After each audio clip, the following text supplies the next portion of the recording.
que acontece nos lares que não tem equilíbrio mental, onde não há uma afinidade, uma vibração superior?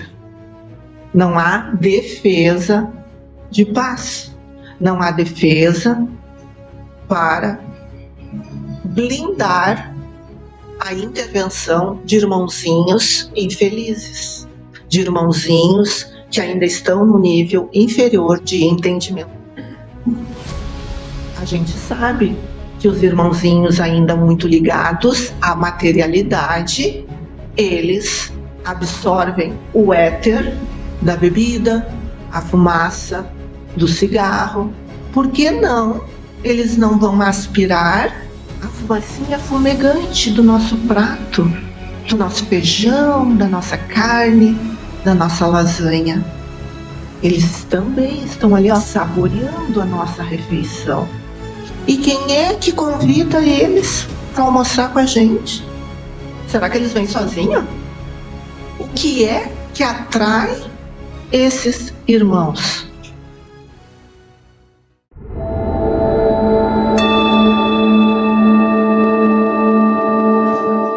Boa noite a todos.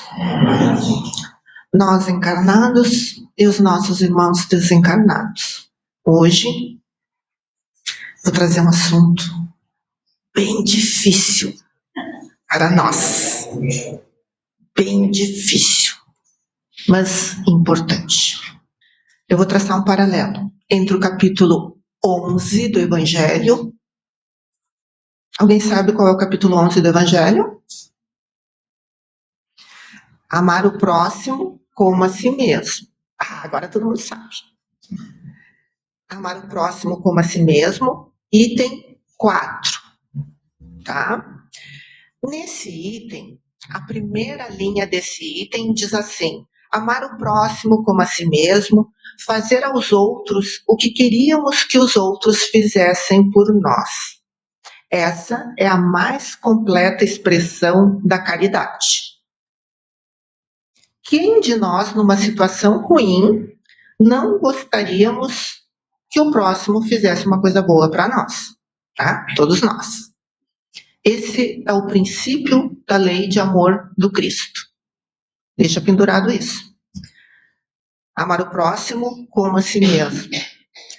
Esse é a principal dica no capítulo 11 do Evangelho. Agora eu vou linkar com o capítulo 11 do livro, todos aqui já devem ter lido, Missionários da Luz. Eu acho um capítulo lindíssimo. Por quê? Porque nesse livro, no capítulo 11, tem uma faceta, foi esse título que eu dei para a nossa reflexão de hoje, uma faceta do amor ao próximo. Uma coisinha que nós podemos fazer de amor ao próximo, que é o título desse capítulo, intercessão. Nós podemos fazer intercessão pelo próximo. É claro que todos nós aqui sabemos o que é intercessão. Pedir, suplicar por alguém. Tá? Se nós procurarmos no Evangelho, o Cristo fez várias intercessões. Ele fez a intercessão, a mais famosa que eu lembro, ele fez na cruz. Está lá em Lucas, no capítulo 23, no versículo 34. Quem aqui pode me dizer qual foi a intercessão que o Cristo fez? Ele pediu ao Pai por todos nós. O que ele disse? Exatamente. Ele intercedeu. Jesus intercedeu, pediu a Deus por todos nós. Pai, perdoai-lhes, pois não sabem o que fazem. Essa é a mais famosa intercessão do Cristo. Mas se a gente for ler, tem várias. Ele pediu por Pedro, para que o Pedro não faltasse com a fé. Ele pediu por João. Ele pediu várias vezes. Então, se o Cristo, que foi o espírito mais perfeito que pisou nessa terra, mais luminário, intercedia, o que sobra para nós, não é mesmo? E Isso aqui é só um comentário. Vamos ir lá para o capítulo que eu citei, capítulo 11. No Missionários da Luz, no capítulo 11, conta que o André Luiz, que todos nós conhecemos, e o instrutor espiritual Alexandre, após alguns trabalhos, estava André Luiz e Alexandre, e o Alexandre, o instrutor, foi procurado por duas senhoras. Essas senhoras, encarnadas, durante o sono físico, procuraram o instrutor. Etelvina, a senhora mais velha, levou a prima dela, Dona Esther, e veio falar com o instrutor pedindo: olha, orientador Alexandre, preciso muito da tua ajuda. A Etelvina já era amiga, né, do Alexandre, já tinha créditos com ele, uma pessoa boa e tal. Minha prima Esther está sofrendo muito. Perdeu o marido, uma situação trágica. Dizem que ele se suicidou, mas a Esther acredita que não, que foi assassinato. Ela está sofrendo muito e pede que seja possível ela sonhar com ele. Coração muito aflito, pede para sonhar, que o senhor ajude ela a sonhar e saber qual foi a verdadeira causa da morte dele. Está desesperada. Daí a Etelvina, essa senhora amiga do instrutor, contou toda a história para Alexandre. Ela é uma pessoa muito sofrida, né? Ela ficou com 3 filhinhos para cuidar, ainda tem um casal de tios velho que moram com ela. Ela vai ter que cuidar deles sozinha, enfrentar toda essa situação, está desesperada. Ela se propunha a assumir todo o compromisso, mas deseja um conforto para o coração dela, né? Quer saber como é que está o marido e o que realmente aconteceu com ele, quer se inteirar do ocorrido, para se conformar e tocar a vida, ter forças. E a viúva, alucinada de dor, então pediu ajuda para o orientador.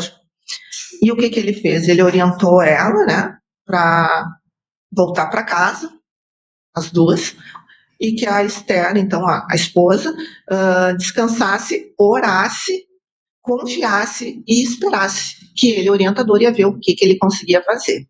Levando em conta que essa Esther, a viúva, era uma pessoa de bem e que tinha o hábito de orar. Uma pessoa muito boa, sempre orava, muito confiante em Deus. Antes disso, quero contar para vocês como é que era a vida da Esther. A Esther, muito sofrida, antes de perder esse marido atual, ela tinha sido noiva, essa pessoa muito boa tinha sido noiva, e quando ela estava prestes a casar, poucos dias antes de casar, o noivo dela se suicidou. E ela ficou terrivelmente em sofrimento, até que com o tempo, né, ela teve que aceitar e conheceu o Raul. E foi o Raul que agora apareceu morto, né? Vieram trazer o corpo dele para ela. E ela era casada agora com o Raul, tinha 3 filhos. Ele era bom pai, bom marido, uma pessoa respeitado na cidade, né? E, de novo, né? Praticamente ela foi viúva, quase casou e agora de novo. Bem, ela voltou para casa no corpo, né? Porque ela estava dormindo. No outro dia, em espírito, o instrutor espiritual e o Alexandre e o André foram até a casa dessa viúva. Daí ela estava lá na casa, encarnada, né? Com a família dela. A viúva, os 3 filhinhos e o casal de velhos que moravam lá. Na hora da refeição, do almoço, sabe como é que estava na mesa? 6 entidades escuras fazendo parte do almoço. Por quê?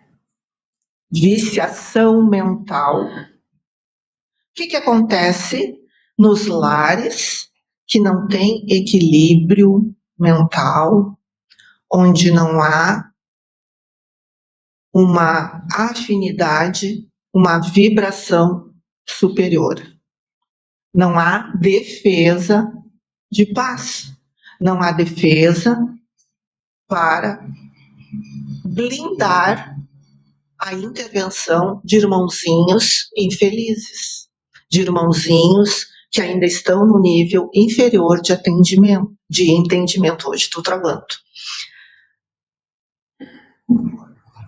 A gente sabe que os irmãozinhos ainda muito ligados à materialidade, eles absorvem o éter da bebida, a fumaça do cigarro. Por que não? Eles não vão aspirar a fumacinha fumegante do nosso prato, do nosso feijão, da nossa carne, da nossa lasanha. Eles também estão ali, ó, saboreando a nossa refeição. E quem é que convida eles para almoçar com a gente? Será que eles vêm sozinhos? O que é que atrai esses irmãos?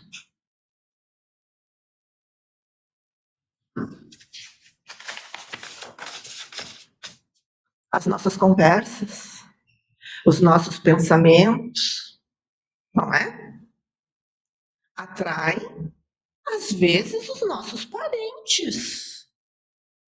Adoramos falar do tio tal, adoramos falar da madrinha, do vô, da avó. Às vezes, eles ainda estão apegados no material. Nessa canequinha aqui, ó, que a tiazinha adorava. Na sobrinha querida. Às vezes, nós algemamos os nossos queridos. E eles ficam ligados à casa, às situações domésticas, a fluidos vitais. E eles se alimentam junto conosco. Eles dormem conosco nos nossos aposentos. Por isso que, além da questão da hora da refeição, é importante a hora de dormir. É importante nós orar antes de dormir, porque todos nós sabemos que, assim como a Etelvina e a Esther foram lá no mundo espiritual conversar com André e com Alexandre, apenas ligadas pelo fio prateado, nós também vamos. Nós morremos todo dia quando dormimos. E daí? Quando a gente dorme, o corpinho aqui repousa e o espírito geralmente sai a passear. Daí quando eu durmo, geralmente tem uns coleguinhas me esperando. Quem será que vai estar me esperando hoje de noite? Quem será que vai me acompanhar e para onde que eu vou quando eu dormir? Será que eu vou para algum lugar estudar? Será que eu vou assistir uma palestra lá no mundo espiritual? Será que eu vou trabalhar em alguma casa espírita? Será que eu vou assistir um atendimento para eu aprender? Ou será que eu vou para um bailão? Vai saber, né? Ou será que eu vou lá aprontar para fazer mal para alguém? Um pouco, depende do que eu fiz hoje durante o dia. Do que eu fiz, do que eu pensei. Um pouco não, bastante. Mas, se eu fizer uma prece antes de dormir, vai ajudar bastante para onde eu vou e quem vai estar me esperando. É muito importante eu orar antes de eu dormir, eu ler um pedacinho do Evangelho ou de um livro edificante, nem que seja só um pedacinho, só algumas linhas, para eu entrar numa boa sintonia. Ou se eu tivesse com muito sono, pelo menos eu dissesse assim: Jesus, me dá um bom descanso, esteja comigo, me ajude, que quando o meu espírito se desligar, eu vá para um lugar que me faça crescer espiritualmente. Pronto, nem que seja só 2 frases, mas que eu entre numa sintonia boa, para meu espírito não ficar vagando. Às vezes não acontece da gente acordar super cansado, se acordar dolorido, Pode acontecer que o nosso espírito andou em lugares ruins, que o nosso espírito encontrou não boas companhias, que nosso espírito não fez coisas muito boas fora do corpo. Como também às vezes acontece da gente acordar super bem, acordar com uma boa sensação, ou acordar com ideias, soluções, coisa que ontem eu não sabia. Ontem eu não conseguia achar solução, agora eu acordei. Como eu sou boa, né? Como eu sou inteligente, agora eu consegui achar a ideia que eu precisava. Não sou eu nada. Estive lá no mundo espiritual e um conselheiro muito bom me mostrou o que eu devia fazer. Mas eu acordo e acho que eu sou boa, né? Mas não, é que eu andei num lugar que alguém muito querido, que gosta muito de mim, me ajudou a pensar. Então não esqueçamos, antes de dormir, fazer uma prece. E uma prece vai ficar 15 minutos numa decoreba. Voltando à minha história. Cuidar na hora da alimentação. Também, se não... Gladys, mas lá em casa ninguém gosta de orar antes de comer, não se tem esse hábito. Tudo bem. Não precisa falar alto, né? Só pensar. Jesus, só pensar. Jesus, abençoa o nosso alimento e esteja conosco. Não precisa muito. Ilumina quem estiver conosco. Pronto.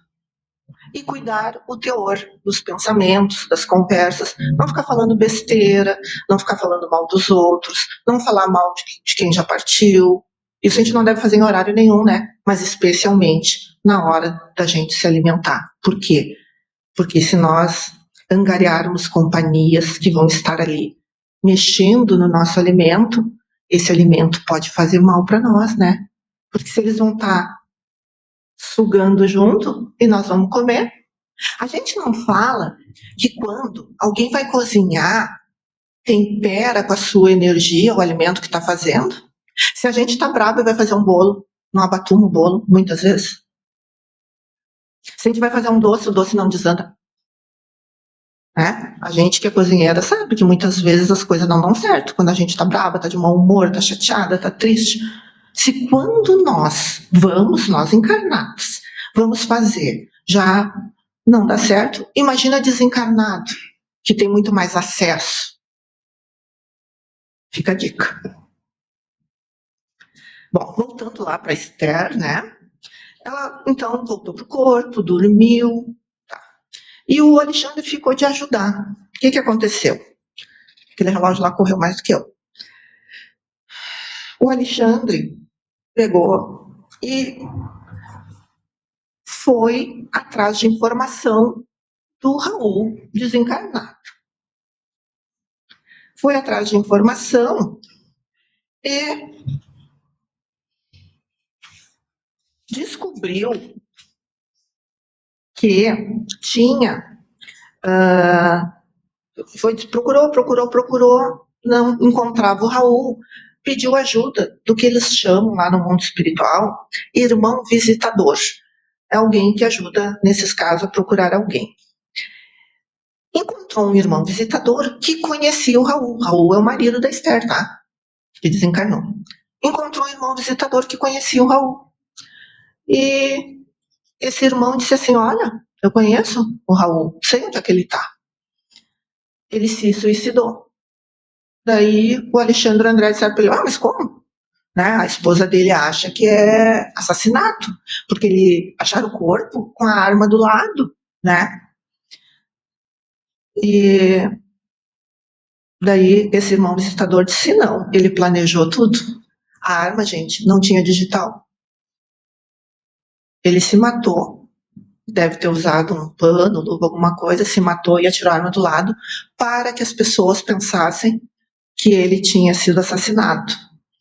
Então ele planejou tudo. E esse irmão visitador disse que tentou ajudar, que ele e outros bons espíritos tentaram muito ajudar ele, que ele já vinha planejando o suicídio e eles tentando tirar a ideia dele, mas não conseguiram demover a ideia do suicídio. E que na hora do desencarne, ele foi levado por um bando.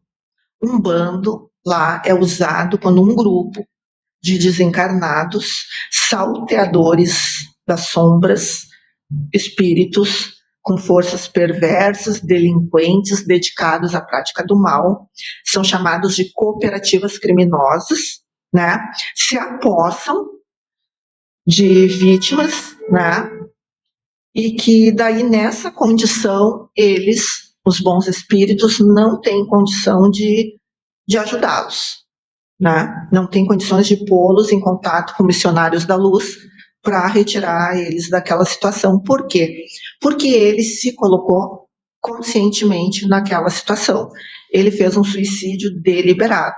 Ele escolheu, ele comprou uma arma, ele programou tudo, ele comprou uma arma e ele escolheu aquilo. Bom, quando ele ficou semi-inconsciente, ele ficou imantado por esse grupo de vampiros, né? E foi levado para um lugarejo. Estava vendo se tinham menores.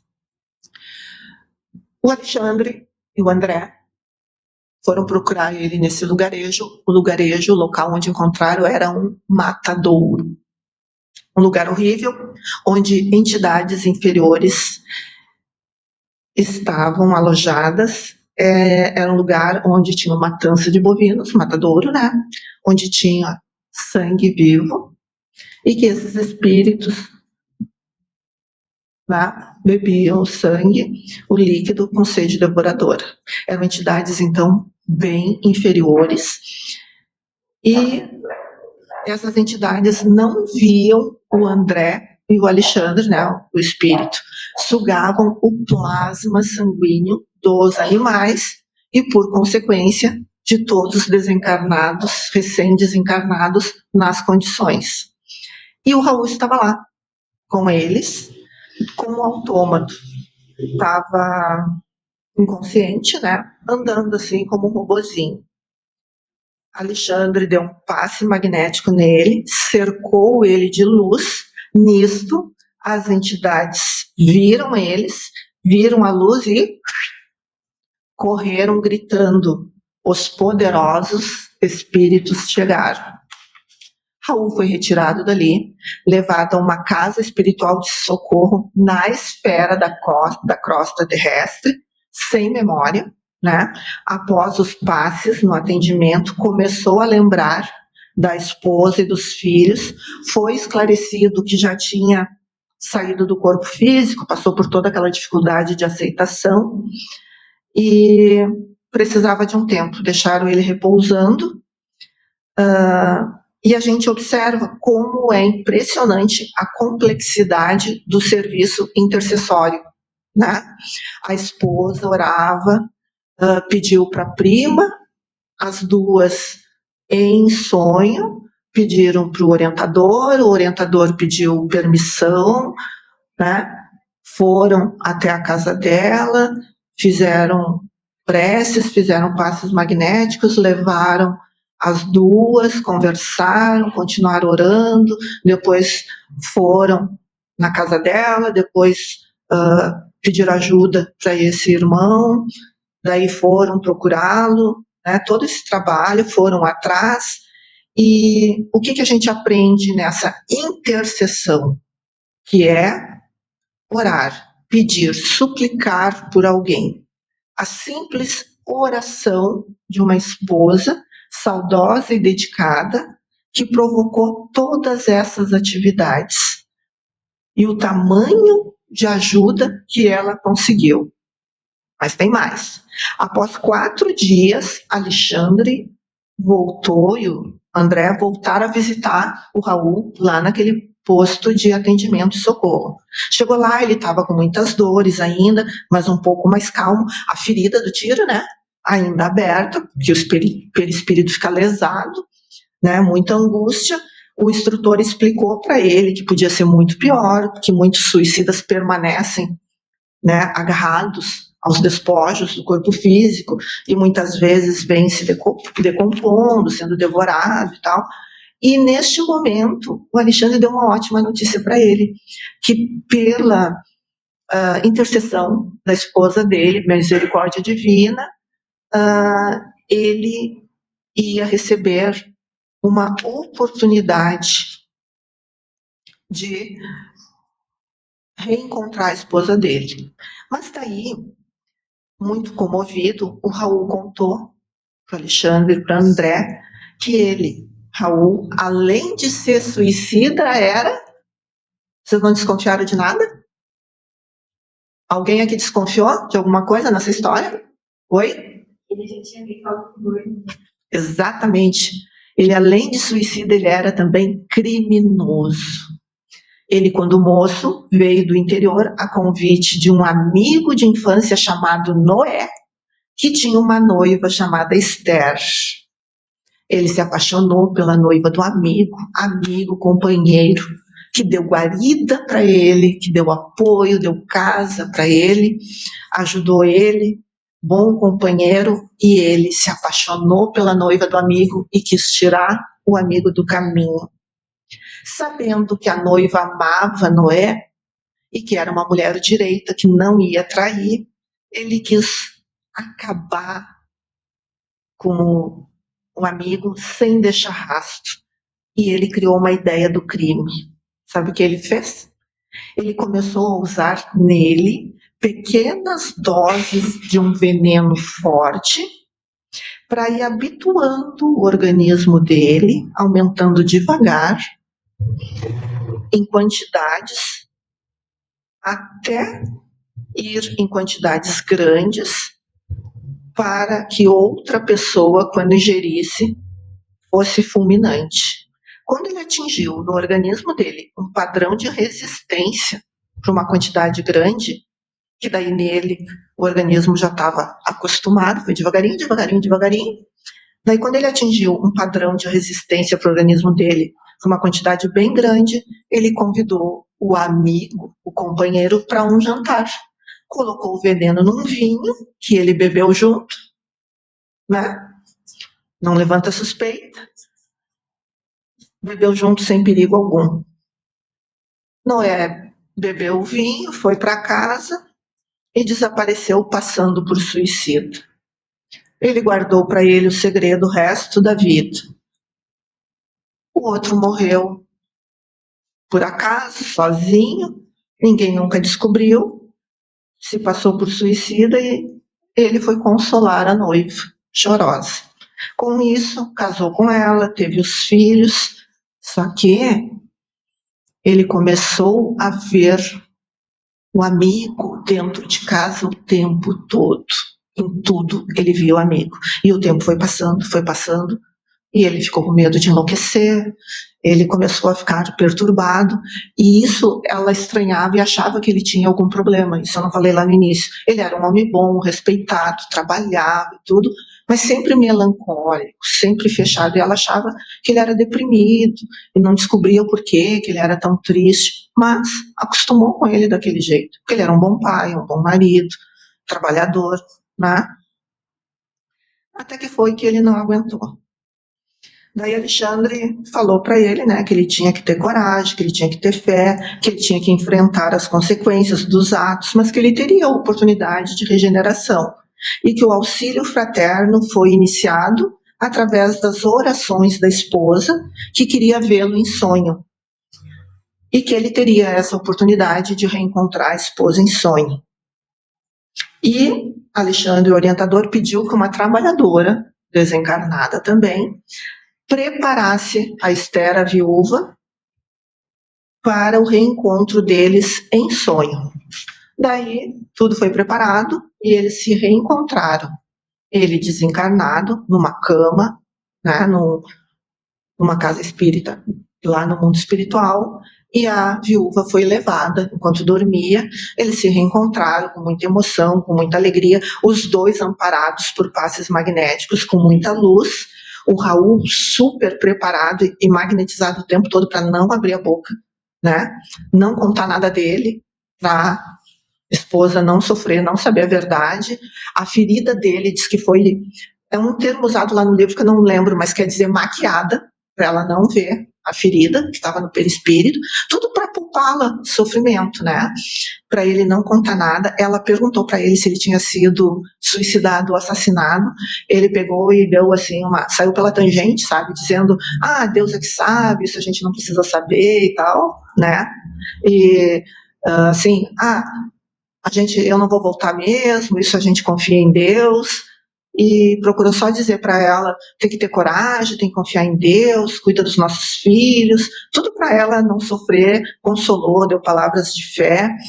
E o importante é que, a partir daí, ele tinha que passar por algumas situações, né, para encaminhar, para ele assumir as coisas dele e buscar a regeneração dele, e ela voltou, através do sono, para a vida dela. Ela voltou mais animada.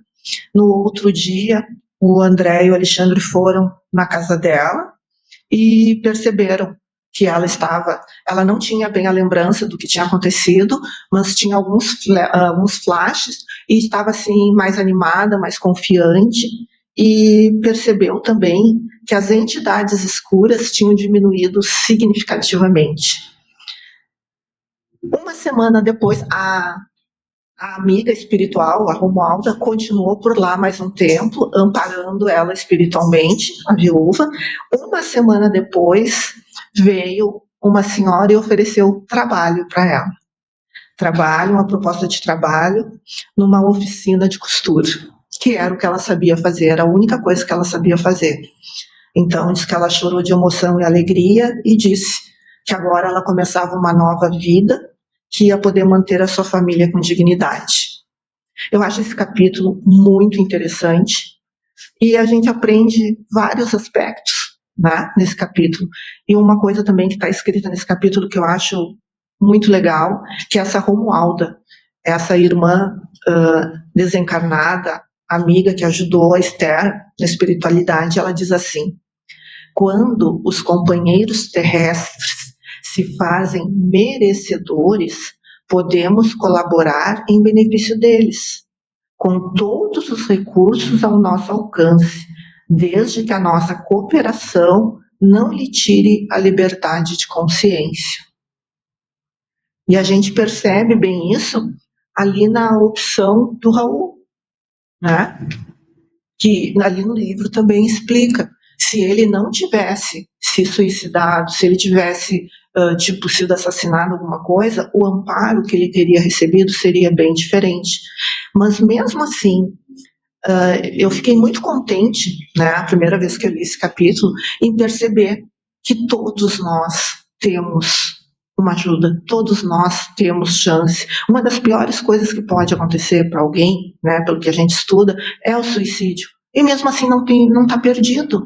Mesmo assim tem oportunidade de se refazer.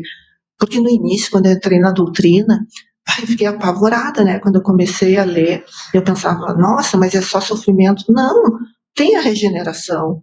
Pode levar um tempo, mas não é para a gente desistir, não é para a gente se apavorar. E o quanto nós podemos ajudar quem a gente ama que passou por isso. Imagina, olha a intercessão dessa esposa, tudo que ela conseguiu. Ela conseguiu que ele fosse ajudado, o marido dela, lá no matadouro, gente. Ela conseguiu, e em sonho encontrado, ela recebeu o apoio dele, mas olha a alegria que ela deu para ele também, né? Pensem bem, por uma intercessão, o valor da prece, o que a gente pode fazer, a gente sendo correta, andando no caminho do bem, fazendo prece. É um verdadeiro presente.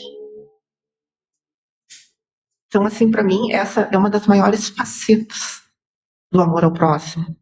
É uma das maiores caridades, que a palavra caridade significa amor em ação, não é mesmo? Então, é o que a gente pode fazer por qualquer pessoa, mesmo que a gente esteja longe, mesmo que a gente não conheça, mesmo que a gente não goste da pessoa, a pessoa não goste da gente. Para que é melhor fazer para quem não gosta da gente? Para desmanchar aquele mal-estar, para acalentar aquele coração, para amolecer mesmo, para transformar aquilo que Jesus diz, para fazer daquele inimigo, transformar ele num amigo, para fazer aquela pessoa ver de outra forma. ou no mínimo para tirar aquela dor de dentro da gente, que quem mais ganha somos nós. Nós é que vamos parar de sofrer, nós é que vamos parar de nos encharcar de sentimentos ruins, de vibrações ruins. A prece serve para todas as situações da nossa vida. Quem mais ganha quando se perdoa somos nós, porque às vezes a outra pessoa nem lembra mais de nós. E nós é que estamos ali, nos machucando. E essa intercessão não tem preço, né? Nós poder orar, pedir por alguém, ajudar alguém e poder ajudar um suicida. Eu lembro também daquele vídeo que tem do Divaldo, né? Tem um vídeo do Divaldo, uma história bem antiga, Divaldo, acho que era novo ainda, que ele conta, acho que vocês vão lembrar, vocês já ouviram isso, que tinha um homem se atirado embaixo de um trem, né? Tem uma história que um homem se atirou embaixo do trem e o Divaldo viu a notícia no jornal e se comoveu, se tocou com aquela notícia, e daí todos os dias o Divaldo lia, o Divaldo orava por aquela notícia que ele leu. Todos os dias ele orava por aquele espírito. Tá. E passou um tempão. Daí um belo dia, o Divaldo estava lá triste, tal, chateado, desiludido. Que até o Divaldo tem esses momentos, viu? Não somos só nós. Daí ele estava lá amargurado, né? Muito chateado, assim, sem paciência. Daí ele diz que ele falou assim em voz alta: eu não vou fazer hoje nada para ninguém, não vou orar por ninguém, não quero saber, não vou fazer nada. E o Espírito veio e falou com ele: como tu não vai orar? Hoje tu não vai orar, não vai fazer nada por ninguém. Não, não vou fazer, não quero saber de ninguém, não vou fazer nada por ninguém. Daí ele disse: mas nem por mim tu vai fazer? Não, não vou fazer por ninguém, nem sei quem tu é. Tu sabe sim. Daí eu não lembro bem da história, mas tipo assim, faz 20 anos, tipo assim, tá? Faz 20 anos que tu ora por mim. Eu só estou bem hoje porque tu orou nesses 20 anos por mim. Sabe quem sou eu? Não me lembro, parece que o nome do espírito lá encarnado era João. Eu sou o João, aquele do trem. Eu preciso que tu ore por mim. E hoje, então, eu vou orar por ti porque tu está precisando. Pensa bem, esse espírito era um anônimo, alguém que apareceu no jornal, sabe? Então, assim, é o maior presente, a maior caridade que a gente pode fazer por alguém é uma prece. E esse exemplo desse capítulo, eu fiquei pensando, por isso que é maravilhosa a doutrina espírita, porque a gente não precisa ficar triste assim, aconteceu tal coisa com tal pessoa, então vai acontecer com todo mundo. Não, não. Cada caso é um caso. Para Deus tem agravantes, tem atenuantes, né? Nunca se sabe, não se precisa sofrer. Cada caso é um caso. Queridos amigos e irmãos, o Grupo Espírita Allan Kardec vem, com carinho e sinceridade, pedir desculpas pela interrupção da transmissão da nossa exposição doutrinária, ocasionada lamentavelmente pela perda de conexão. A exposição já se encaminhava para o seu encerramento quando tivemos a interrupção, fazendo com que os últimos 4 minutos, incluindo as considerações finais, não fossem transmitidos. Mesmo diante desse imprevisto, optamos por disponibilizar a exposição em nosso canal do YouTube. Fizemos isso porque, apesar da falha técnica, a espiritualidade cumpriu o seu propósito. A mensagem chegou até aqueles que precisavam ouvi-la naquele momento. Sabemos que uma transmissão pode enfrentar dificuldades, mas nosso compromisso permanece firme. O Grupo Espírita Allan Kardec trabalha sempre para propagar a mensagem de Cristo com amor, dedicação e responsabilidade, procurando fazer com que as palavras do Evangelho ultrapassem barreiras e possam chegar cada vez mais longe, alcançando muitos lares e muitos corações. Somos trabalhadores incansáveis nessa tarefa e seguimos aprendendo, aprimorando e buscando melhorar continuamente a qualidade da transmissão e, acima de tudo, a forma de levar a mensagem de Cristo e os ensinamentos do seu Evangelho a todos. Agradecemos profundamente a compreensão, o carinho e a companhia de cada um de vocês. Que Jesus nos ampare, nos fortaleça e nos inspire a continuar servindo com amor.